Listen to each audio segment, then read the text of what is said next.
High, কেমন আছো সবাই? দেখেছো আমার ঘরদোরের অবস্থা দেখেছো? এই কাপড় কাটা চারদিকে উড়েছে আর ভর্তি হয়ে গেছে। চলো আগে ঘরটা পরিষ্কার করে নিই। ঘরদোর এই কাজের জন্য আর পুজোতে কিছু ঘরদোর পরিষ্কার করাও হয়নি।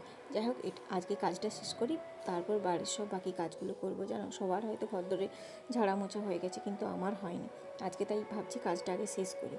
এই যে সকালে সামনের পাটটা করে নিয়েছিলাম, তারপর এই যে স্নান টান করে রান্না হয়ে গেছে, পুজোও হয়ে গেছে। আর মৌমাছি ওদিকে খেলছে, তাই জন্য আমি চলে এসেছি মেশিনে কাজ করতে।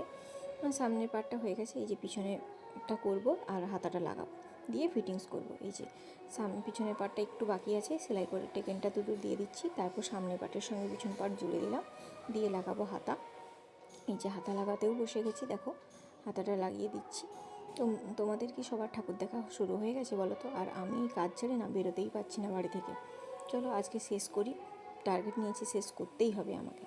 তারপর দেখো, শেষ না করতে করতে আবার দুটো কাজ, এটায় ফলস লাগাতে হবে আর এটা হাতা। আর হাতা লাগাতে বসে দেখি দুটো কাপড়ের টুকরো দিয়েছে, শুধু এটা দিয়ে হাতা হয় বলো? যাই হোক, বাঁচা গেল, এই হাতাটা আর লাগাতে হবে না। তার জন্য আমি ব্লাউজটাই ফিটিংস করতে বসে গেলাম। আর ফলস তো আমার কাছে এখন নেই, বিকেলে লাগাবো। চলো ব্লাউজটা আমি এই যে মাপ নিয়ে নিচ্ছি, দিয়ে ফিটিংসে সেলাই দিয়ে দেবো। আর তোমরা যারা আমার ভিডিও দেখো একটু সাবস্ক্রাইব করে দিও। ব্লাউজটা আমার কমপ্লিট। কেমন? টাটা।